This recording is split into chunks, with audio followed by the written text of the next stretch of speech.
at IntellectualRadio.com. This is your host and Lioness Queen, Sister V. And today's topic is going to be heated. This is where conversations can get really heated. I'm excited to be here. I'm excited to share.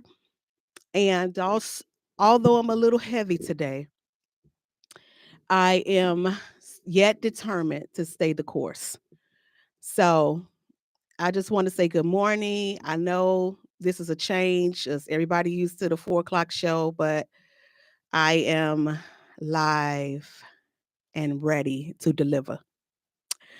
So, my topic today is the inheritance of dysfunction. Now, I'm not expecting a whole lot of rah around this topic because sometimes when we are faced with hard truths, it can cause a different type of reaction. And so I am an advocate for children and a foster parent, and I've been trained really well in the area of serving youth at risk. So I am just here acting on behalf of a parent, an advocate for children, and in my social circle, my community and life, I am a voice. I am a voice. Um, in my introduction today, I want to acknowledge something because one of my brothers told me that I was a prototype.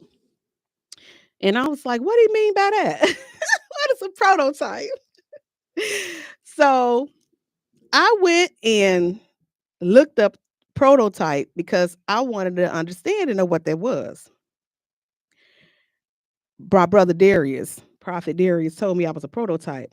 And the prototype, PROTOTYPE, PROT or PROTO, come from the Greek, and it has a basic meaning: first in time or first formed. A prototype is someone or something that serves as a model or inspiration for those that come later to model after. And I thought that was very interesting that he could see that and point that out because the way that I'm shifting into my purpose is still being formed and probably going to be the first time it's done the way that it's being done. I am the mount of this platform, intellectualradio.com. And I knew, hi, good morning, Joyce. Thank you for joining me. I am so glad to see you because I am finna go in about our children. And I would rather have no other witness than you. So, yeah, he told me I was a prototype. And so here I am. It seems like I am being birthed into something a new way than is usually done from a different system. And I'm embracing the journey. So I'm gonna go right in because this kind of like a cry loud, spare not, cry loud, spare not. Um, I am today targeting the inheritance of dysfunction. The inheritance is what you inherit after somebody pass away: property, money, possessions after someone passed away. The dysfunction is not operating normally or properly. Not operating normally or properly. So what was weird is that when I first thought about it, the first thing came to my mind was our children. And I'm thinking, hmm. And then I start hearing the song Papa Was a Rolling Stone. So that's why I made that my reel. Papa was a rolling stone. Wherever he lay his head was his home. And when he died, all he left us was alone. I don't know about you, but I can identify with that in so many ways. And so, me hearing the song when I was little, I didn't understand that. I'm like, what? He was a Rolling Stone. I don't know what that is. What is that? He was wherever he laid his hat was his home. Or he just laid with women and got up and left. Good morning, Mrs. Stewart. Thank you for joining me. So here we are, where our forefathers has passed on. This song was in 1972. And I'm looking at the inherited dysfunction of fathers leaving their children alone. Now, I'm heavily burdened anyway, y'all, because I just lost my foster baby. And I just lost my foster baby. And before this is over, I'm going to tell the story behind his blanket that I have on me today. So that's why I have this blanket on me, because he gave it to me. So, talking about dysfunction, something that's not functioning properly, fatherlessness is a part of dysfunction. Our children are being left alone. And it's happening generation after generation after generation. Now, we could get into the stats and we could talk about that the woman files for divorce, and we could talk about all we want to talk about. Thank you, Joyce. Thank you so much. We could talk about all we want to talk about how it happened, but it's a decision to leave your child alone. Divorced, married, whatever way, it's a decision. It's a decision. So until we close the door to dysfunction, our children would pass it on. Our sons would pass it on and think it's okay to leave your child alone. See, I already knew that this was going to be a rough one, and I knew that I'm kind of used to telling the truth when it's quiet, so it don't bother me. So here we are. Our kids are left alone.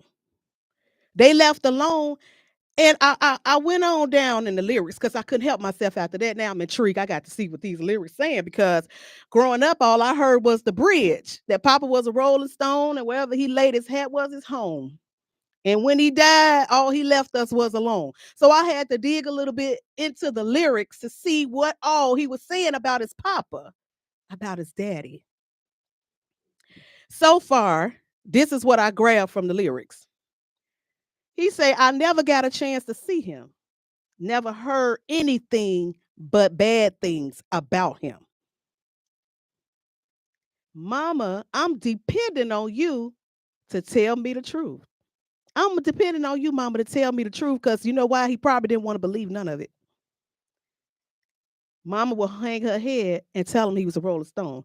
In the next one, he said, Papa never worked a day in his life. I'm going to try to close my eyes and act like I can't identify none of these dysfunctional character traits in our men. Papa never worked a day in his life. Papa had 3 outside children and another wife. He said that's bad. Kids know when right from wrong. He know that ain't right.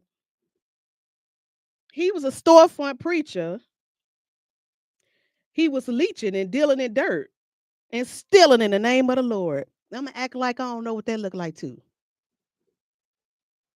He said he would beg, borrow, and steal to pay his bills.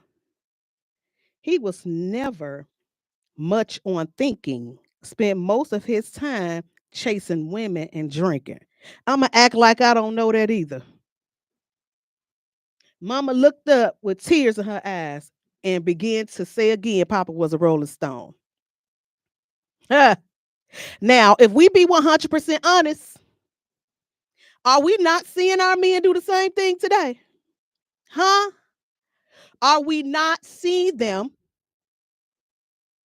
with this dysfunction that they inherited from their forefathers and carrying it from generation to generation? And then it's up to Mama. I'm depending on you, Mama, to tell me the truth. Do Mama even know the truth? Because sometimes we don't even know who we laying down with. You don't know them. How you gonna tell your kids about them? You don't even know them.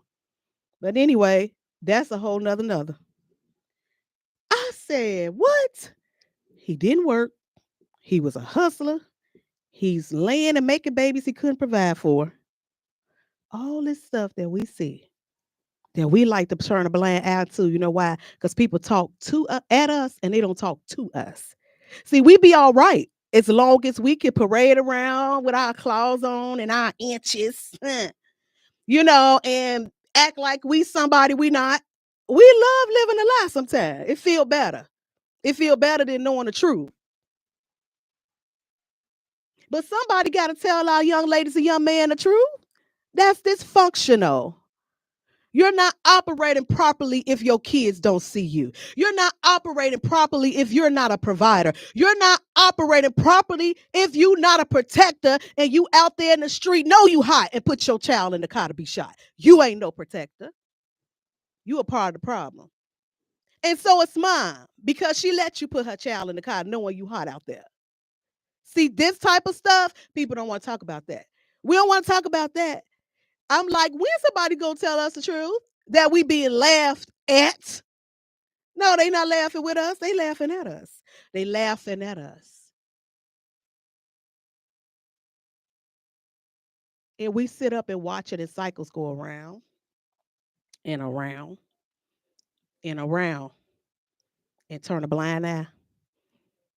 Because we adopted the no snitch policy and we put it in our kids at a young age. We want something we have not worked for.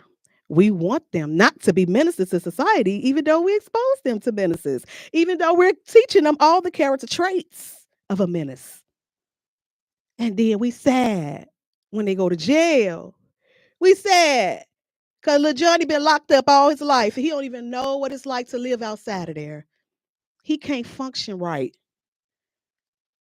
And you know what we do? We gonna go buy him some new shoes and a new outfit because he coming home from jail. Wow. And we wonder why he want to go back. He gonna be rewarded. What? But this is like, shh, be quiet. I know you see it, but don't say nothing. Don't say nothing to us because you know we grown and I pay my bills and don't nobody tell me what to do with my kids. That's what's wrong with us now. I'm so glad I let somebody help me as a young mother. I am so glad that I was not too grown to receive help. You ain't too grown to receive help, baby. We need a life rope like yesterday. And we act like we desensitive to our children being shot in the street. And because I'm an advocate for children, because I stand in between families to help mend the broken pieces, I refuse to be quiet. I don't care if I'm the only one talking. Ma'am, take that weave out your head and them claws and pick up a book. Because we tired of looking at you, girl, naked. Kids do what you do, not what you say. See, we up cry about, I'm just, you know, my father wasn't there. I didn't have this in my life. That ain't everybody's story. Don't get me wrong. That is not everybody's story. I didn't have it. But just because you didn't have it don't mean it's not available to you somewhere. You know what the problem is? We want to feel good in a moment, but we don't really want to change. I don't really want to be made uncomfortable because that's the only way I'm grow. Somebody got to make me uncomfortable where I am. Yes. Somebody got to make me uncomfortable to help me to understand that I can't go out and get full of pills and full of liquor, come home with a man I don't know, bring him in my house with my babies that's in their sleep and trusting me to protect them. And I done brought a man home. I don't know if he a killer. I don't know who he is. I just know he looked good to me while I was drunk and high off pills. And he looked eligible because he was fine and he had a nice car. Okay. And I brought him home because I was honored and privileged that a thug and a criminal wanted me in his car. No, ma'am. No, ma'am. No, ma'am. I'm throwing bricks today. I don't care.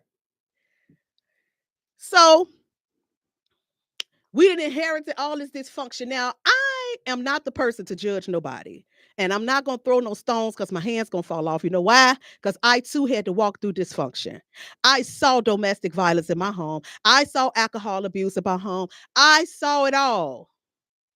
And we're teaching them what to do. Even though there's places for you that say you 21 and older, you come here and get drunk and fall out the chair if you want to, but we choose to have a tub for the liquor at home with the little girls running around with their panties on. They should be in bed. Why do you trust drunk, intoxicated adults in your house around your little kids? Why we do that? When clearly we have a place. When I was growing up, they'll tell us we had to go in the room, close the door. We had a sitter. You ain't coming out here in grown-ups business. And I'm gonna tell you what God dropped on me, and I don't care about saying that He did it because we a team. He said, kids are no longer innocent. The innocence of a child has been taken away. Nobody's innocent. The child ain't innocent. We don't even protect their innocence. We don't even try to protect their innocence at a birthday party. Why is little Susie bent over, throwing it back with the adults? It's a child's party. Why? And we get it, girl. Why are we over sexualizing our kids? They got plenty of time to be grown. Thank you, Faith. I wasn't in the mood, girl. I ain't paint my nails. I was where I'm still grieving my baby. I'm sorry. I ain't care about nothing today. I'm like, as long as I get there to deliver this. Cause baby, I've been waiting to talk about this on the release. He said them kids not innocent. And I'm like, you ain't never lied. Cause when I go to Chicago or some other place, look at them kids. I'd be like, baby, them kids 35. What? Them kids is grown.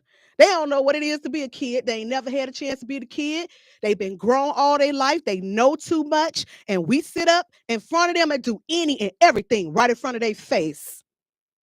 And then send them to school and the teacher like, sit down. What? See, Hi, Veronica. You finally made it on here. Hey, boo. I can't be a quiet advocate, right? And like I said, I'm not throwing no, I've been a part of the dysfunction. That's why I could talk about it. I grew up in a house like that too. I grew up in that little house on the hood with the no snitch policy too. Yeah, I did.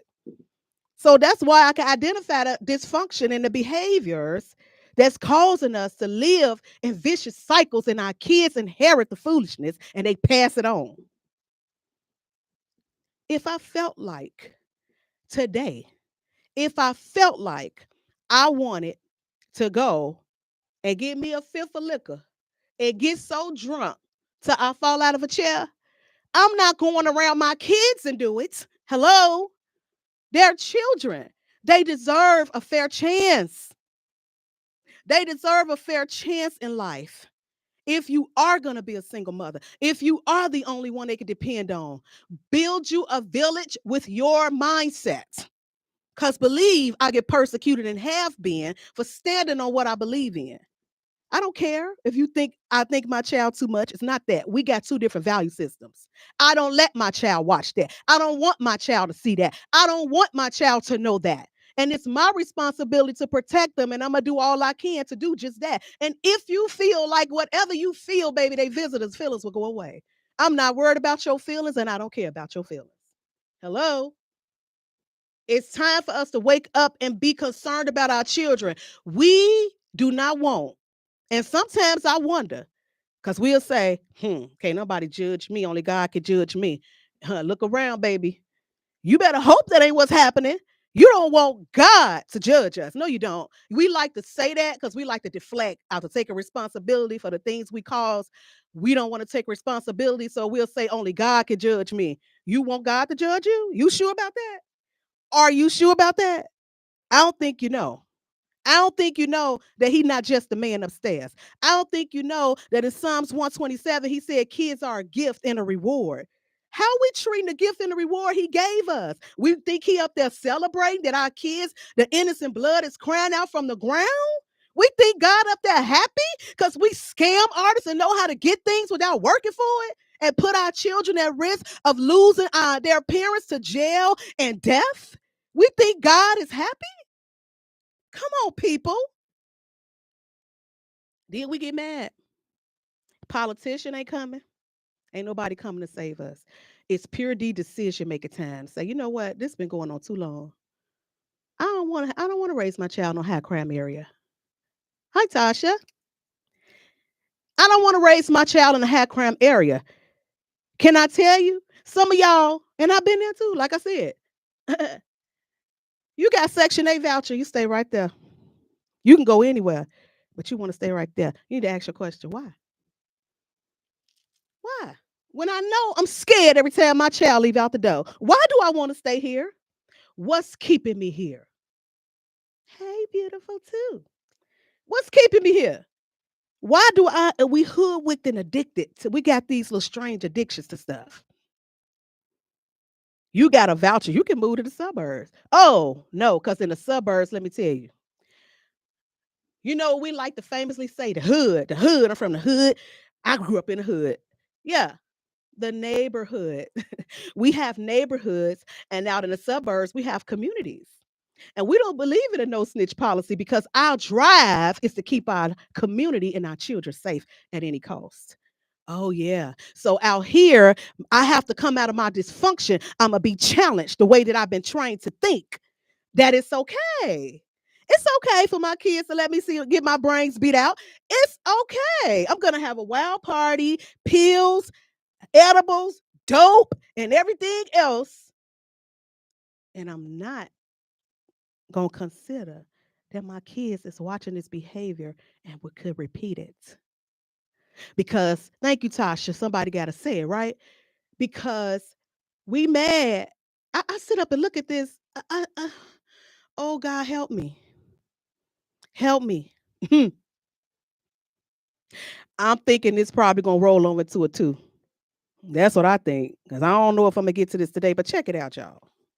So Papa was a Rolling Stone. He did all this stuff, right? This was in the 70s.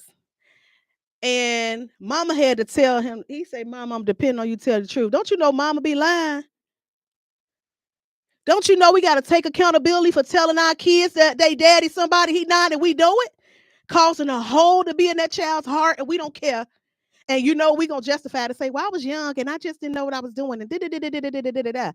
And you want your child, okay, to understand why it was okay to watch him grow up and bond and love a man all his life, her life, that wasn't his father, her father. And then the news he found out probably through the grapevine. Like you do know that ain't your real daddy, because people in the street talk like they was doing the Temptation song. Like it's word on the street, daddy, this and this and that. Word on the street that my daddy is not really who my daddy say it is, and I want to park here because you know what? I don't want nobody thinking I'm coming for them because I'm not. Because I'm not coming for nobody. I'm really not. But at the same time, that version of you that changed over and matured, you got over that, right? You matured, you went on with life, and you forgot all about you told that kid that wasn't their daddy. You forgot all about that. But when the kid get the news and they break their hearts, that's fresh pain. And whether you that version of yourself or not that lied, you still got to take accountability for that. But instead, we get defensive. I was young, boy, please, girl, please. I don't want to hear that. I don't want to hear that because I didn't know no better than this and that. And and now I'm grown in my business and all like that. We don't know what business is. Do you know you got to be responsible to have a business? We the most dysfunctional, irresponsible people sometimes on the planet, and we want to sit up here and tell about our business. You must don't know what business really is about. Ain't nobody finna play. You'll be surprised at how many people that I walk alone. You know why? Because anytime I got to stand up for what's right, I'm going to do it. And you can get mad all you want to. I don't care. I really don't. This dysfunction, yes, Veronica, the truth will make us free, but we don't want to hear that. We don't want to be free. We don't want to be free. And my thoughts was a little bit distorted because I was thinking about my baby that I lost. And I had I wanted to set it all up, you know what I'm saying? Like prepare. But when I found out I lost my baby, y'all, that was my baby. It was all my kids that God gave me as my baby. and I will go to bat for them. Period. That's why I'm a lioness. I love my cubs and I love my kings, but I'm also gonna tell them the truth. Huh? Why you bragging? I got a third leg. I got a third leg. Well, that why they ain't taking you to work? Now you really should have a job if you got an extra leg. Get up and go to work with your third leg. Let it walk you on somewhere and do something with yourself. Because the pitty skitty is ruling. Okay? Yeah. You gotta have more than just your pitty skitty. You a whole leader. You a protector. You supposed to be a provider. You supposed to be, as Dr. D would say, a sacrificial leader. But we don't want to do that. We're gonna pet them. You a grown man? I'm a grown man. No, you're not. You do grown up things, but you ain't no grown man. I remember when it was community. I remember when men was really leading the community. I remember that. I remember if it was a son that needed a haircut, they going to get all the boys and they going to cut all their hair. I remember when they would help them do trades and teach them how to do car work and teach them how to do carpentry. You know why? Because we had leaders back then.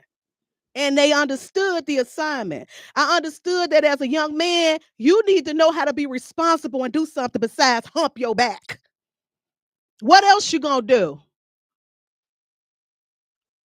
Oh, okay. Social media telling you it's the woman's fault. I know. I know you was raped, all of y'all. 80% homes fatherless, and all y'all was raped. She tied you to the bed, baby, and she got it in and got pregnant, and you ain't had nothing to do with it. I know. I know. Proverbs 13:22 says, a good man leaves an inheritance to his children. That's what it say. Proverbs say a good man, not this Rolling Stone I just read about. Well, none about him good, right? He didn't know his child. He didn't go to work. He was making babies he couldn't provide for. He was stealing from the church people, lying and deceiving, doing all this stuff. Is that a good man? Don't find yourself in the description. Do that. A good man leave an inheritance for his children. See, you know why we can't build like that? We get other nationalities, they go to college, they meet, they love, they life, they marry, and marriage become business. It's about building now. Because we want a family and we want to pass down legacy and we want to make sure we work hard so that when we pass, we can keep our name good. Because the Bible says a good name is better than great riches. What kind of name we got? That's a rhetorical question. You ain't got to answer it on here. What kind of name do we have out here in these streets? Huh?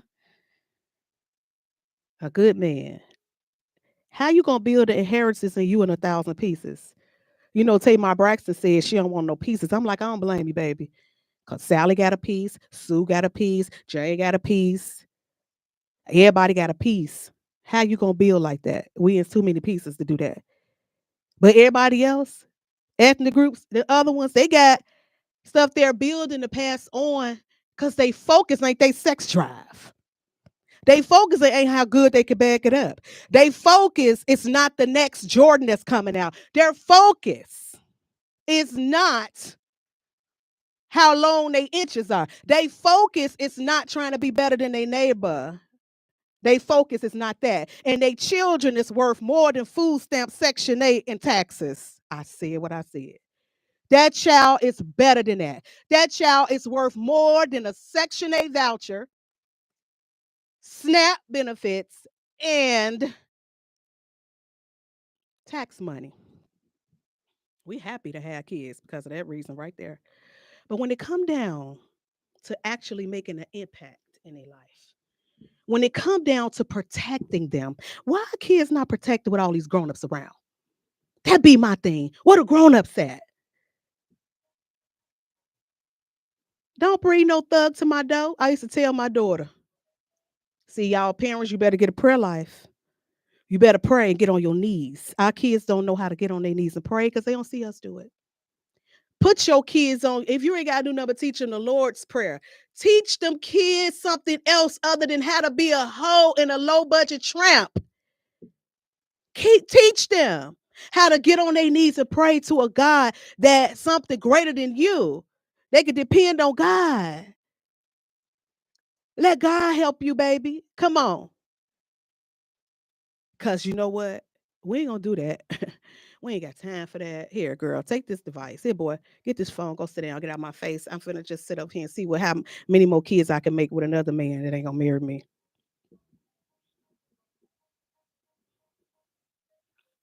I'm so over it. And we sing it like it's a song. My third baby mama, my all the pieces we in. My third baby mama. No, because that's my other baby daddy. Not that one, the second one. No, my third baby mama. And we just like, what? Third baby mama? Well, my God.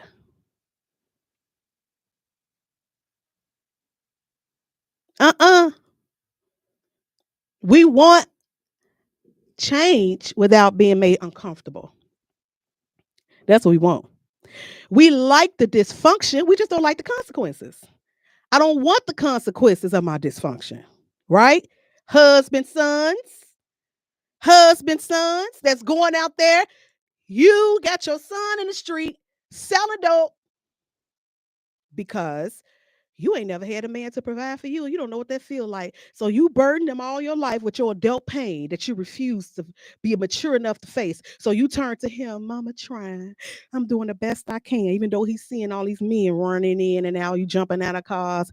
Oh, I'm doing the best I can. I don't know. And then he feels responsible now because he's a man. It's in his innate nature to feel like he needs to protect and provide. So he goes out there in the street and risk his life to buy you some nails and some hair and pay your bills and buy you furniture. And you, my son, oh, my son bought this for me, even though he put his life on the line. Even though whatever he did to get it, gonna come right on back around. And then I'm gonna be the loudest one in the street.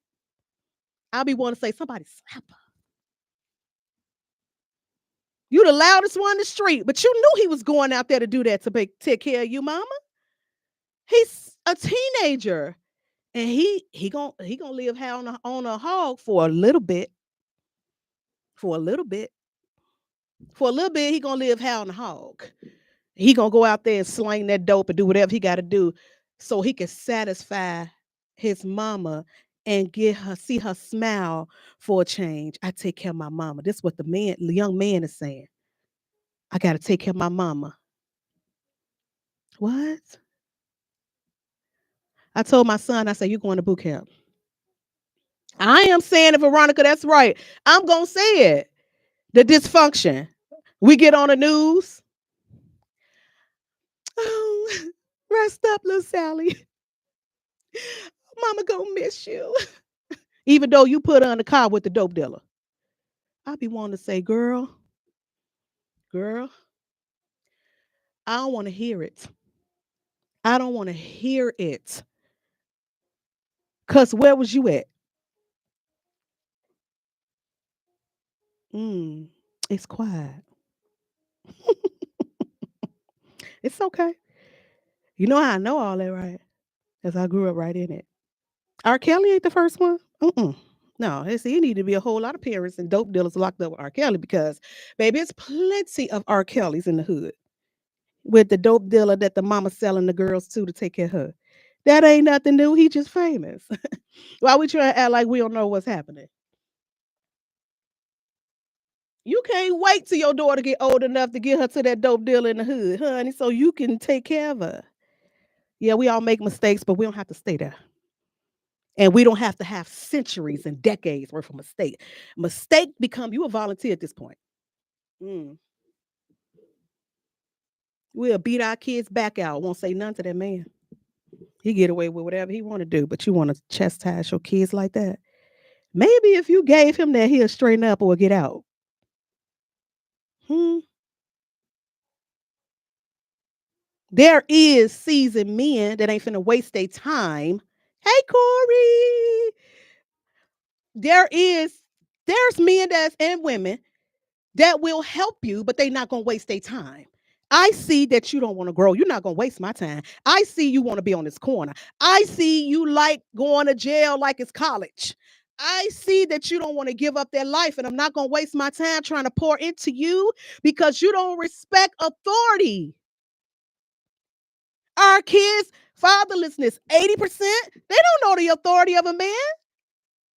So when they meet the police, they feel like they could talk to the police like they see their mama talk to their daddy. They mama, you ain't taught them and trained them how to handle a person of authority. And I'm not trying to justify the things that happen to our young men, but I can say we don't teach them how to respect authority. They don't even know what that is. Sir, ma'am. What? Sir. Okay. Okay. Yes, sir. We grew up saying yes, sir.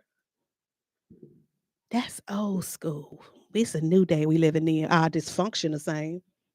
We may be in a new dispensation, but our that dysfunction got us around the neck. It's got us like this. Don't nobody care because it's a millennial. Don't nobody care. I don't care if you X, Z, Y, N. I don't care who you are. Your dysfunction is the same as this man that back in 72 that the Temptation sang about and said Papa was a rolling stone and he went from bed to bed and he was a shyster. That's still the same. So why are we trying to act brand new? That's old school. No, nobody say ma'am and sir no more. I don't got to teach my kids to respect nobody because I'm going to get that bag and I'm going to do everything but be an example. Hmm. Why? Why little girls and boys just can't be little girls and little boys? Why? Why? Why we want them to grow up so fast? Because we impatient. We don't want to teach. Well, it's hard to teach something you don't know, ain't it? Mm. Grandma still jumping in and out of cars, still making dates to get her hair done. Yeah, grandma. Yeah, she a lot younger than what she used to be. I got a video I did with my grandma last week on Mother's Day about mother's wit that I'm going to chop it up because we talked for a good 30 minutes. And she began to share her wisdom. And what she said to me was, if we raise our children, because people say, oh, DCFS won't let you hit them. No, no, they will with an open hand. Okay. So she was like, oh, DCFS ain't gonna call them on you if you chastise your kids. She said, but maybe if we could chastise our children, the police don't gotta kill them. I had to humble myself to the teaching of somebody older than me so I can learn. When she told me, you ain't raising that boy, you just feeding them and letting them grow. I had to listen to that and understand what she was saying to me. You got work to do, ma'am. Yes, Veronica, that's the whole purpose. Why? Why is little Sally on the camera with her booty in the air, her lips tooted up, and she don't even know her ABCs yet? Why? Why do we feel like our kids need to be grown before their time? No, you're gonna listen to Gracie's Corner. No, you're gonna turn to the channel. You better watch that too. Because there's a lot of perversion in this kid stuff these days. But we have to watch, keep our kids protected. How do we get rid of dysfunction? We're gonna have to shut the door and make different decisions. Dysfunction is how I end up fostering kids. Okay, because if it's not operating properly, something not operating properly, and let me news flash for everybody that be trying to paint DCFS. DCFS, yes, they drop the ball sometimes. They are overloaded with almost 500,000 children that got most of them living parents that's then went on with their life. I'm not gonna do nothing the court tell me to do because why? I know my kids safe. They in a home that's providing for them, and I get my freedom to go make some more and repeat the cycle. Then they'll blame DCFS and say, DCFS this, DCFS that. DCFS don't even have to be present, baby. If you're doing your job and doing your business like you tell everybody, they don't even have to be present. But real quick, ooh, Jesus, help me today.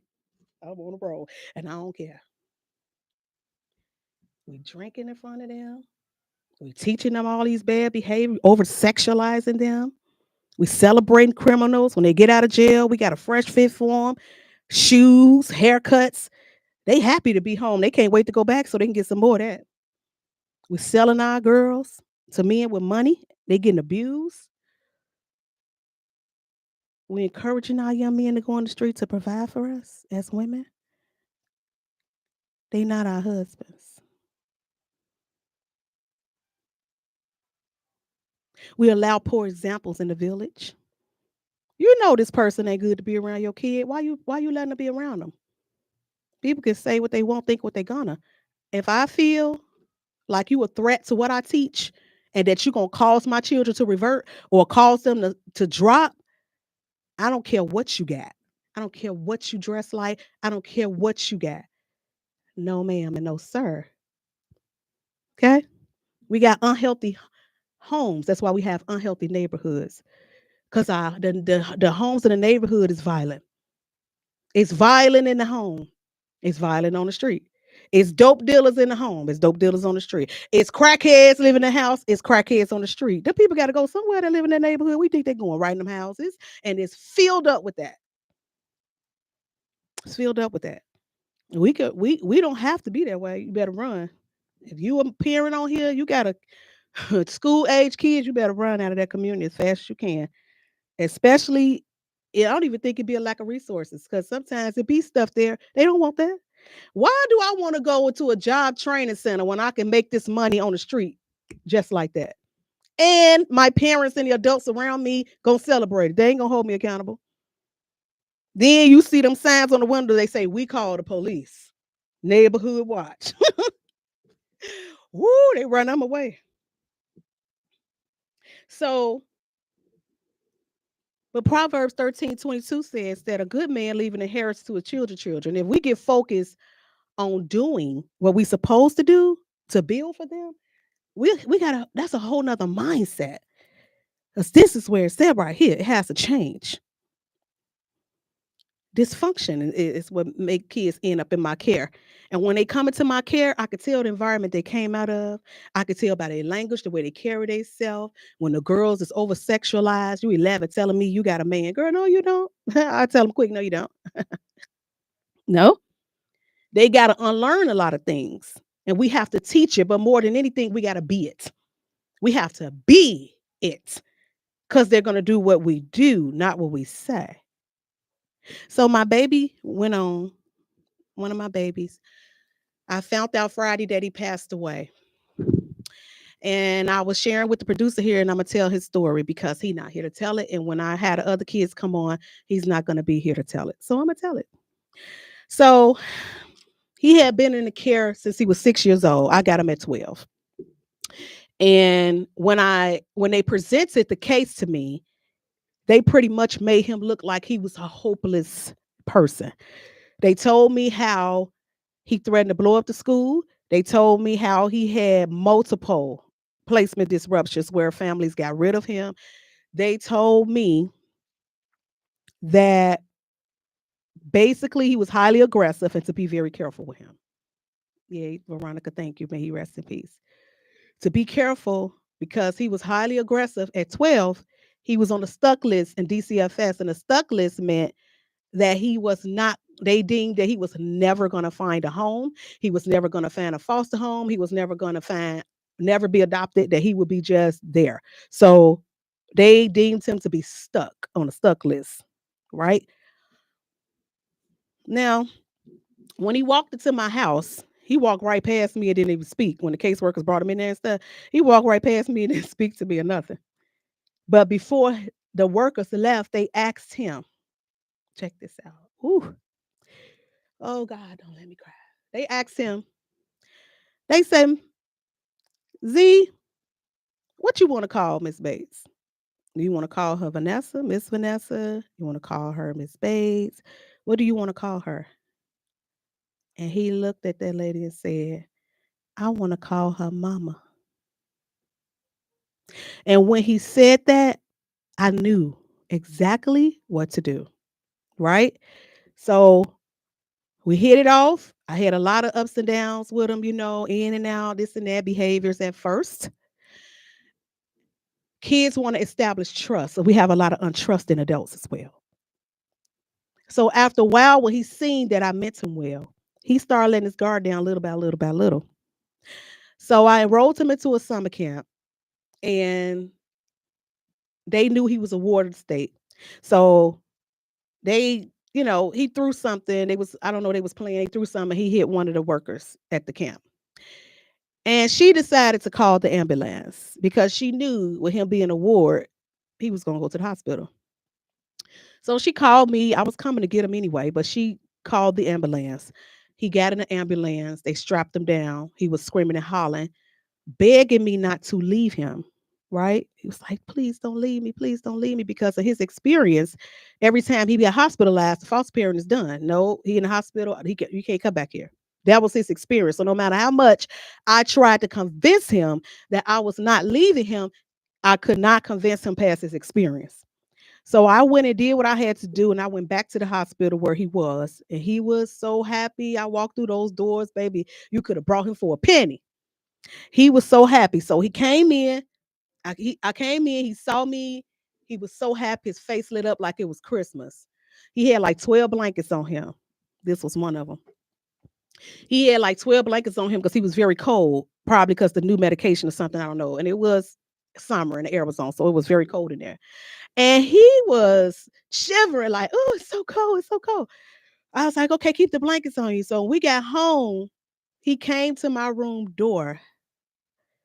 He say, Mom, here, you want one of these blankets? And I took this blanket. And when I took this blanket, I decided to make it a prayer cloth for kids. And this the blanket I would go and pray in whenever I was getting 15 calls a day from the school for him. I mean, I'm not exaggerating. They was calling me every 15 minutes about something he did, something went right. But then I stayed up under this blanket praying for him because I was determined what they got on that paper, it's not true. He's not none of that. He's a kid that just want a mama.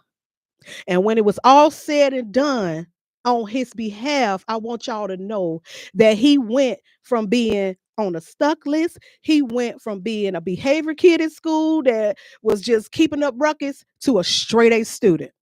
A straight A student with no phone calls. And he ended up getting adopted. So, what is that saying? Parents, if I could do that for a child that I didn't even birth, how much more you? How much more you with your own that God trusted you with? How much more can you keep your own kids, our kids protected, provided for? Fathers, how much more you?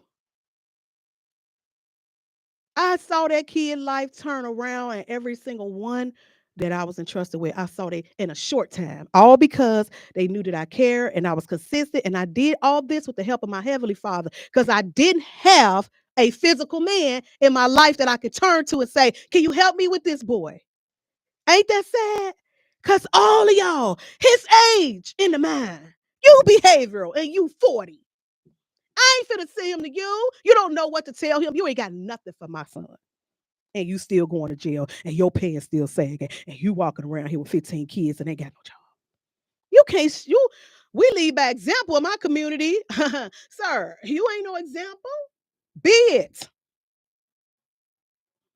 I saw him turn around and he would talk to me every night. What if I don't get my family back? What if I don't ever see my mom again? What if I don't ever get a chance to be with my family? He would talk to me all the time, but I saw him get adopted by his uncle and he got a chance to spend his final years with his family, his mom. And she told me, she said, he loved you. She said, he loved you. And that brought comfort to me. But people, as I close, be aware of where you're not functioning properly. Don't pass down dysfunction to your girls. Stop. Stop giving up babies for free. Men, come on in the room. Where you at? Come on in the room. Stop being absent, leaving our children alone. Like the man that Papa was Rolling Stone said, all he left us was alone. Don't just leave your kid alone. I don't care what's going on with mama. Don't leave your kids.